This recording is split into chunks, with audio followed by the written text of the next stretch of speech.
အားလုံးပဲမင်္ဂလာပါ Brother YouTube Channel ကနေကြိုဆိုလိုက်ပါတယ်ဒီနေ့ကျွန်တော်ပြပြပေးမယ့်အကြောင်းအရာလေးက iOS မှာ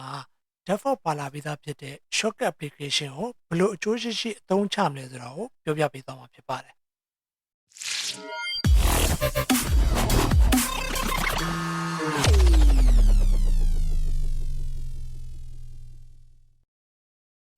ဒါဆိုကျွန်တော် shortcut application လေးကိုအသုံးမပြုခင်မှာ shortcut application ဆိုတာဘာလဲဆိုတာနည်းနည်းပြောပြပေးခြင်းတယ် shortcut application ဆိုတာက virtual scripting application တစ်ခုပါပဲ iOS 13မှာ shortcut application ကို default application အနေနဲ့စပြီးတော့ launch စလုပ်ခဲ့တယ်။နောက်ပိုင်း iOS တွေမှာ default ပါလာပြီးသားဖြစ်တယ်။ shortcut application ကိုသုံးပြီးတော့ကိုယ့်ရဲ့ဖုန်းထဲမှာကိုလုပ်ချင်တဲ့ multiple task တွေကိုတစ်ချက်နှိပ်ရုံနဲ့လုပ်ဆောင်ပေးနိုင်အောင်ကျွန်တော်တို့ဖန်တီးထားပေးလို့ရတယ်။ဥပမာ example အနေနဲ့ပြောမယ်ဆိုလို့ရှိရင် game တစ်ခုဖွင့်လိုက်လို့ရှိရင်ကျွန်တော်တို့က silent mode ကို off လိုက်ခြင်းနဲ့ဟိုမှာအလင်းကို brightness ကိုဘယ်လောက်ထားခြင်းလဲပြီးရင် do not disturb ဆိုတဲ့ feature လေးကို on လိုက်ခြင်းနဲ့အဲ့လိုမျိုးကိုလုပ်ချင်တဲ့အကြောင်းအရာတွေအားလုံးကိုကျွန်တော်တို့ဒီပြိုင်နဲ့တည်းလုပ်ဖို့အတွက်ကိုဒီ shortcut ထဲမှာ comment ပေးထားပေးလို့ရတယ်။အဲကျွန်တော်တို့ကကို create လုပ်လိုက်တဲ့ shortcut လေးကိုနှိပ်လိုက်တာနဲ့အခုနကကျွန်တော်ပြောခဲ့တဲ့အရာတွေအားလုံးကိုဒီပြိုင်နဲ့တည်းသူကလုပ်ဆောင်ပေးသွားမှာဖြစ်ပါတယ်။ဒီ create လုပ်လိုက်တဲ့ shortcut ကိုနှိပ်ပြီးတော့လည်းအသုံးပြုလို့ရတယ်လို့ Siri ကိုအသုံးပြုတော့လည်း voice command ကနေပြီးတော့အသုံးပြုပေးလို့ရပါတယ်။ဒါဆိုကျွန်တော် shortcut application လေးကိုအသုံးပြုကြည့်အောင် shortcut application ကနောက်ပိုင်း iOS တွေမှာတခါတည်းပါလာပြီးသားပဲအကယ်ကိုယ့်ရဲ့ဖုန်းထဲမှာဒီ shortcut application လေးမရှိသေးဘူးဆိုလို့ရှိရင် App Store ကနေပြီးတော့ download ဆွဲလို့ရတယ်အဲကျွန်တော်ဒီမှာကျတော့ shortcut application လေးပါလာပြီးသားပဲเนาะဒီမှာမတွေ့ဘူးဆိုလို့ရှိရင်ကျွန်တော်တို့အရင်ဆုံးဘာလုပ်မလဲဆိုရင်ဒီ search box မှာအရင်ဆုံးရှာကြည့်ပါရှာကြည့်လို့မှမရှိဘူးဆိုလို့ရှိရင်ကျွန်တော်တို့ App Store ကနေသွားပြီး download ဆွဲလိုက်ပါနော်ဒါဆိုကျွန်တော်တို့ဒီမှာရှိပြီးသားပဲ shortcut လေးကိုနှိပ်လိုက်ပါ shortcut ကိုဖန်တီးတဲ့အခါကျလို့ရှိရင် shortcut type 2မျိုးဖန်တီးလို့ရတယ် manual shortcut အနေနဲ့ဖန်တီးလို့ရတယ် manual shortcut ဆိုတာကshortcut ကိုပေါ်မှာသွားပြီးတော့ click နှိပ်လိုက်တော့မှကိုလုပ်ချင်တဲ့အလုပ်တွေကလုပ်ဆောင်သွားလိမ့်မယ်နောက်တစ်ခုက automation shortcut အနေနဲ့ဖန်တီးထားလို့ရတယ် automation shortcut ဆိုတာကဥပမာ example ကျွန်တော်က game တစ်ခုဖွင့်လိုက်တယ်ဆိုပါစို့ game တစ်ခုဖွင့်လိုက်တဲ့အခါကျလို့ရှိရင်အဲ့ game ဖွင့်လိုက်တာနဲ့ data on သွားခြင်းတယ်ဥပမာအဲ့ဒီ game ဖွင့်လိုက်တာနဲ့brightness ကိုဘယ်လောက်ထားခြင်းလဲအဲ့လိုမျိုးကျွန်တော်တို့တခါတည်းသတ်မှတ်ထားပေးလို့ရတယ်အဲကျွန်တော်တို့သွားနှိပ်เสียမလို့အဲ့ game ဖွင့်လိုက်တာနဲ့သူ့သူ auto အလုပ်လုပ်ပေးလိမ့်မယ်အဲ့လိုမျိုးလုပ်စေချင်တယ်ဆိုလို့ရှိရင် automation ဆိုတဲ့နေရာမှာသွားဖန်တီးပေးလို့ရတယ်ဒါဆိုဒီအောက်မှာ tab လေးတွေရှိတယ်အခုတော့ manual shortcut ကိုဖန်တီးမယ်ဆိုလို့ရှိရင် my shortcut ဆိုတဲ့ tab မှာ create လုပ်ရမယ်အကယ် automation shortcut တွေကိုဖန်တီးချင်တယ်ဆိုလို့ရှိရင် automation ထဲမှာ create လုပ်ပေးလို့ရတယ်နောက်တစ်ခုကကျတော့ gallery ဆိုတာကကျွန်တော်တို့ဒီ app ကနေပြီးတော့တခါတည်း predefine လုပ်ထားတဲ့ shortcut တွေကို gallery shortcut တွေမှာမြင်ရမယ်ဥပမာကျွန်တော်တို့ကဘာ shortcut create လုပ်ရမှန်းမသိဘူးဆိုပါစို့ဒါဆိုကျွန်တော်တို့ဒီ gallery ထဲမှာသွားကြည့်ပြီးတော့ shortcut တွေ create ကိုယ့်ဘာကိုရွေးချယ်ပေးလို့ရတယ်ဥပမာ example အခုမှစပြီးအသုံးပြုတဲ့လူတွေဆိုရင် starter shortcut တွေရှိမယ်ပြီးရင်နောက်တော့ကျွန်တော်ဘာရှိမယ်ဆိုရင် accessibility နဲ့ပတ်သက်တဲ့ shortcut တွေရှိမယ်ပြီးရင် Siri နဲ့ပတ်သက်တဲ့ shortcut တွေရှိမယ်ဒါမျိုးတွေပေါ့နော်ဒါဆိုကျွန်တော်ကအခု manual shortcut တစ်ခုအရင်ဆုံးဖန်တီးကြည့်အောင်Okay ဒါဆိုကျွန်တော် manual shortcut တစ်ခုဖန်တီးမယ်ဆိုလို့ရှိရင် my shortcut အောက်ထဲကိုသွားမယ်။သွားပြီးရင်အပေါ်ဆုံးမှာ plus sign button လေးရှိတယ်။ plus sign button လေးကိုချက်နေလိုက်။ဒါဆိုလို့ရှိရင်အဲ့မှာကျွန်တော်တို့ shortcut new shortcut ဆိုပြီးပေါ်လာလိမ့်မယ်။အဲ့မှာကိုလုပ်ချင်တဲ့ action ကိုထည့်ပေးရမယ်။ plus sign button လေးကိုချက်နေ။ဟုတ်ပြီနော်။ဒါဆိုကျွန်တော်အဲ့မှာဘာလုပ်ချင်လဲဆိုလို့ရှိရင် application ကို open ခြင်း application တစ်ခုလောက် open ခြင်းပဲ။ဒါဆိုရင်ဒီ search box မှာ open လို့ရိုက်ထည့်လိုက်။ open space app လို့ရိုက်ထည့်လိုက်အဲဆိုအောက်ဘက်မှာသူကပြပေးလိမ့်မယ် application open application ဆိုတာတွေ့ရမယ်အဲ့ဒါကိုချက်နေလိုက်နော်အဲဆိုဘယ် application ကို open မှာလဲဆိုတော့ဒီမှာ choose မှာရွေးပေးရမယ်သူ့ open ပေးတာမှာဘယ် application မှမသိသေးဘူးအဲဆိုအဲ့မှာ choose မှာရွေးလိုက်အဲဆိုကိုယ့်ရဲ့ဖုန်းထဲမှာရှိတဲ့ application တွေပြပေးလိမ့်မယ်ပြီးတော့ကျွန်တော်က game တစ်ခုဖွင့်လိုက်ခြင်းတယ်ဥပမာ Angry Birds ဆိုပါစို့ Angry Birds ဆိုတဲ့ game ဖွင့်လိုက်မယ်အဲဆို Angry Birds ဆိုတဲ့ game ကိုအဲ့ဒီ shortcut ကိုနှိပ်လိုက်တာနဲ့ Angry Birds game ပွင့်သွားလိမ့်မယ်နော်ဒါကတခုတည်း comment ပေးရတာပေါ့အကယ်ကိုကအဲ့ Angry Bird Green ကိုဖွင့်လိုက်တာနဲ့ဘာထပ်လို့စီခြင်းလဲဆိုလို့ရှိရင်အောက်မှာထပ်ပြီးတော့ပေါင်းထည့်ပေးလို့ရတယ် plus sign button လေးနှိပ်ပြီးတော့ဒါဆို Angry Bird Game ဖွင့်လိုက်တာနဲ့ကျွန်တော်ကဘာလုပ်ချင်လဲဆိုလို့ရှိရင် do not disturb ဆိုတဲ့ feature လေးကို online ချင်တယ်ဒါဆိုဒီမှာ plus sign နဲ့ပြီးရင်အဲ့မှာပါရိုက်မယ်ဆိုလို့ရှိရင် disturb ဆိုတော့ရိုက်တဲ့ကြည့်လိုက်ဒါဆိုဒီမှာ set do not disturb ဆိုတာပေါ်လာလိမ့်မယ်။ data ဒီမှာတစ်ချက်နေလိုက်မယ်။ဘာလို့ချင်တာဆိုရှင် set do not disturb ကို on ညင်တာ off မှာတစ်ချက်နေပြီးသွားရင် on လို့ရေးလိုက်ဘယ်ချိန်မှပြန်ပွင့်မယ်ဆိုလို့ရှိရင်ကျွန်တော်ပြန်ပြီး off လုပ်တော့မှ do not disturb ကပြန်ပွင့်ပါမယ်။ဒါဆိုဒီ shortcut ကိုနှိပ်လိုက်တာနဲ့ဒီနှစ်ခုလုပ်ပေးတယ်မယ်။ application ဖွင့်မယ်ပြီးရင် do not disturb ကို on မယ်။ပြီးရင်ကျွန်တော်ဘာလုပ်မလဲဆိုရှင် next button မှာတစ်ချက်နေပြီးရင် shortcut နာမည်ပေးမယ်။ angry bird တခုပေးလိုက်မယ်နော်။ test လို့ပဲကျွန်တော်ပေးလိုက်ပြီးရင် done လို့နှိပ်လိုက်ဒါဆိုဒီမှာ shortcut တစ်ခုရပါတယ်နော်။ဒါဆိုဒီ test ဆိုတဲ့ shortcut ကိုကျွန်တော်နှိပ်လိုက်တာနဲ့ angry bird ဆိုတဲ့ game ပွင့်မယ်ပြီးရင် do not disturb ဆို on သွားလိမ့်မယ်။ပြီးဒါဆိုကျွန်တော်အဲ့ဒါမနှိပ်ခင် do not disturb ကိုတစ်ချက်ကြည့်အောင်။ဒါဆိုဒီမှာ do not disturb လေးကကျွန်တော်လက်ရှိမှာဘာမှမ on တာဘူး။ပြီးဒါဆိုကျွန်တော်အဲ့ shortcut လေးကိုတစ်ချက်နှိပ်လိုက်ပါ။ဒါဆိုဘာပွင့်သွားလဲဆိုရှင် angry bird ဆိုတဲ့ game လေးပွင့်သွားတယ်။ပွင့်မှုရတဲ့အပြင်ဘာလုပ်ပေးလဲဆိုလို့ရှိရင်သူက do not disturb ဆိုတာ on သွားပြီ။ဟုတ်ပြီနော်။ဒါ shortcut ရဲ့ဟောတယ်ဒါဆိုကျွန်တော်ဒီရောပြန်ပေးလိုက်မယ်ပြီးရင် do not disturb ကိုပြန် off လုပ်လိုက်မယ်နော်ဒါဆိုဒီ shortcut လေးကျွန်တော်ဖန်တီးပြီးပါပြီဒါ manual ဖန်တီးလိုက်တယ်ပေါ့ဒီဒါဆိုကျွန်တော် manual shortcut ကိုကျွန်တော် run တဲ့ခါကျလို့ရှိရင်ဒီ shortcut application တွေကပဲသွားပြီး run ပေးရမှာလားဆိုတော့မဟုတ်ဘူးဗျ shortcut application ကိုကိုယ့်ရဲ့ home screen မှာ add လုပ်ထားလိုက်ရဒါဆိုအဲ့ shortcut create လုပ်ထားတဲ့ shortcut application ရဲ့ဟိုအဆက်34မှာတစ်ချက်နှိပ်လိုက်သူ့ကိုပြန်ပြင်ရင်အဲ့မှာပြန်ပြင်လို့ရတယ်နော်ပြီးသူ့နဲ့ပတ်သက်တဲ့ icon တွေပါပြင်ချင်မယ်ဆိုလို့ရှိရင်လည်းဒီအဆက်30မှာနေပြီးနာမည်တွေပြန် change လို့ရတယ် okay ဒါဆိုကျွန်တော်အခုက home screen မှာအဲ့ shortcut လေးကိုထည့်ထားခြင်းနဲ့ as home screen လို့ရွေးလိုက်နော်ပြီးရင် add button မှာ channel လိုက် okay ဒါဆိုကျွန်တော်ဒီဖုန်းရဲ့ home screen မှာအဲ့ shortcut application တွေပေါ်လာလိမ့်မယ် test ဆိုတဲ့ shortcut application လေးနော်ဒါဆိုကျွန်တော်တို့ကအလွယ်တကူဒီကနေဘာလုပ်လို့ရလဲဆိုရင်အသုံးပြုပေးလို့ရတယ်နော်နောက်တစ်ခုကျွန်တော် automation shortcut လေးတစ်ခုဖန်တီးပြပေးမယ် automation shortcut ကိုဖန်တီးမယ်ဆိုလို့ရှိရင် automation ဆိုတဲ့ tab တွေကိုသွားမယ်ပြီးရင် create personal automation ဆိုတာကိုရွေးမယ်နော်ဒီမှာကျွန်တော်ကဘာကိုဖန်တီးကျင်လဲဆိုလို့ရှိရင်Facebook ဖွင့်လိုက်တာနဲ့ internet connection ဖွင့်ကျင်တယ်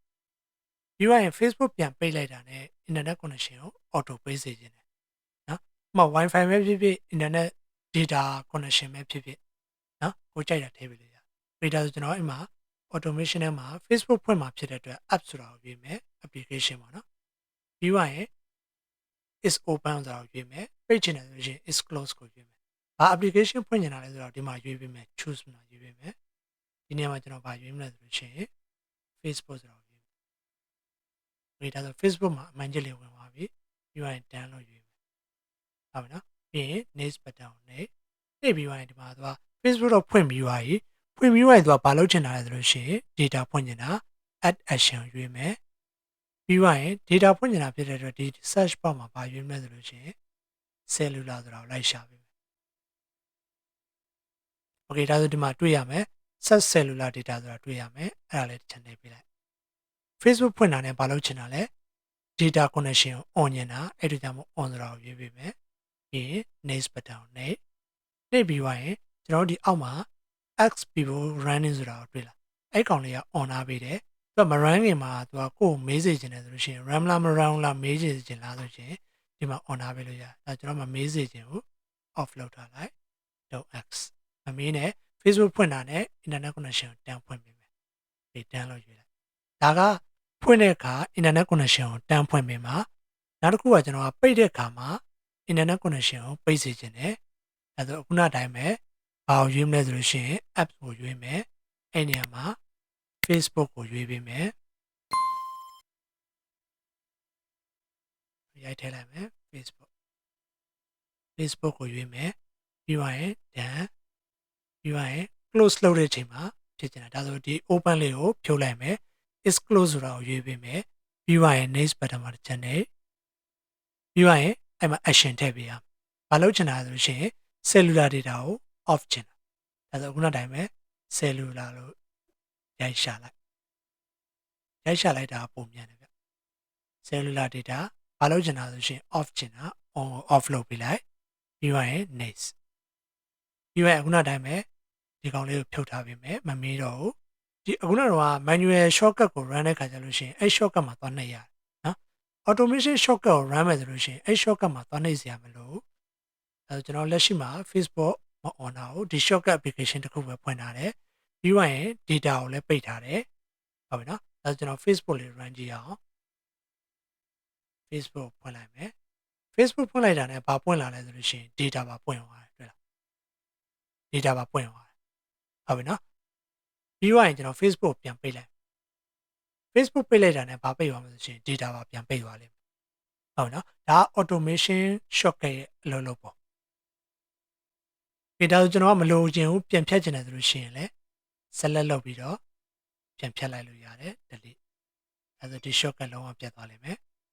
automation shortcut ကိုဖြတ်ချင်လည်းအဲ့တိုင်းပဲဘာကြတော့ဘေးနားလေးကိုရွှေ့လိုက်ပြီးရင် delete ဆိုတာကိုနှိပ်လိုက်ဘေးနားလေးရွှေ့လိုက် delete ဆိုတာကိုနှိပ်လိုက်ဒါ manual shortcut ကိုဘယ်လိုဖန်တီးမလဲ automation shortcut ကိုဘယ်လိုဖန်တီးမလဲဆိုတာကိုပြောပြပေးသွားတာဖြစ်ပါတယ် Okay ဒါဆိုကျွန်တော်နောက်ထပ် manual shortcut လေးတစ်ခု create လုပ်ပြပေးခြင်းတယ်ဥပမာအဲ့မှာကျွန်တော်တို့ကညဘက်အိတ်တဲ့ခါကြလို့ရှိရင်internet connection သုံးနေရင်ညဘက်အိတ်တော့မယ်ဆိုလို့ရှိရင်ကိုယ့်ရဲ့ဖုန်းမှာရှိတဲ့ internet connection ဥပမာ wifi သုံးရင် wifi ကိုပေးရတယ် data သုံးမယ်ဆိုလို့ရှိရင် data ကိုပေးရတယ်ပြီးသွားရင်ကိုယ့်ရဲ့ဖုန်းရဲ့silent mode on နဲ့ပြီးသွားပြီဆိုလို့ရှိရင်ကျွန်တော်ကိုယ့်ရဲ့ volume ကို short ရတယ်ဖုန်းရဲ့ volume ကို short တယ်ပြီးရင် brightness တွေ short တယ်ပြီးသွားရင် do not disturb တွေ on တယ်ဒါဆိုကျွန်တော်အိတ်ခံနေကြရင်လောက်ရတဲ့အဆင့်တွေအများကြီးပဲနော်အဲ့ဒီလောက်ရမယ့်အဆင့်တွေအားလုံးကျွန်တော်တို့ shortcut လေးတစ်ခုဖန်တီးထားလိုက်လို့ရှိရင်အဲ့ shortcut ကိုနှိပ်လိုက်တာနဲ့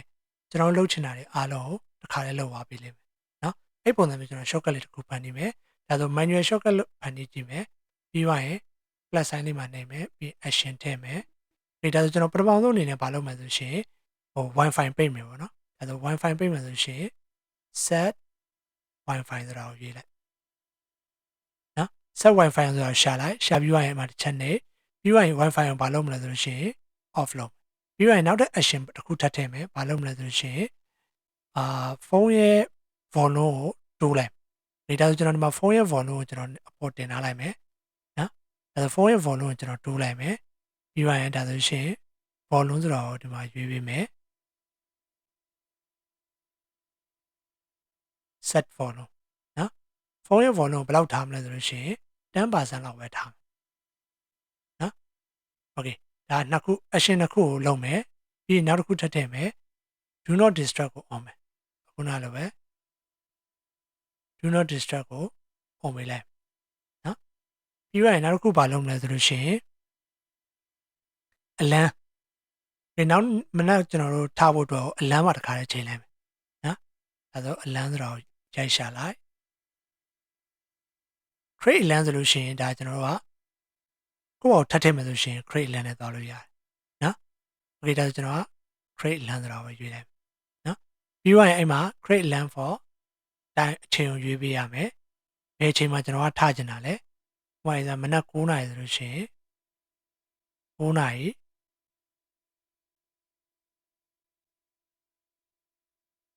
AM လား PM လားရွေးပေးမယ်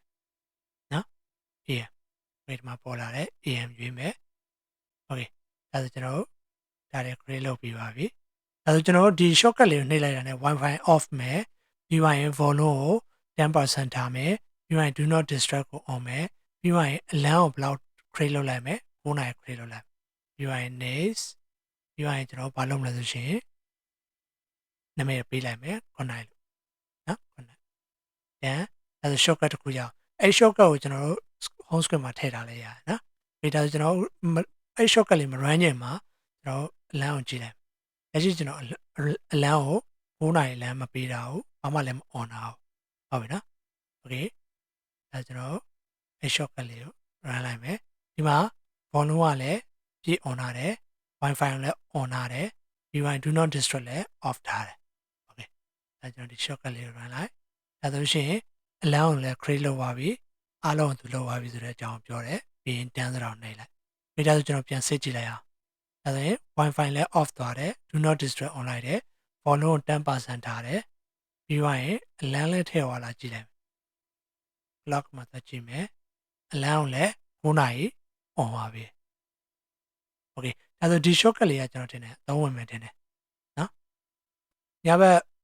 ဖုန်းသုံးပြီးတော့အိတ်ခံနေကြလို့ရှိရင်လောက်ရမယ့်အလုပ်တွေအားလုံးကို shortcut တစ်ခုဖန်တီးထားပေးလို့ရတယ်။ Okay ဒါဆိုကျွန်တော်အခုပြောပြသွားတဲ့ shortcut application အကြောင်းကိုအားလုံးနားလည်သွားမယ်လို့ထင်တယ်။ကျွန်တော်တို့ video file လေးကိုအဆုံးထိကြည့်ရှုပေးတဲ့အတွက်ကျေးဇူးအများကြီးတင်ပါတယ်။ကျွန်တော်ရဲ့ brotherhood channel လေးကို subscribe လုပ်ရသေးဘူးဆိုလို့ရှိရင် subscribe လုပ်ထားပေးစေချင်တယ်။ကျွန်တော်နောက်ထပ်အသစ်တင်မဲ့ video file လေးတွေကိုသိရှိနိုင်မှုအတွက်ဘေးနားမှာရှိတဲ့ notification bell လေးကိုလည်းနှိပ်ထားပေးစေချင်ပါတယ်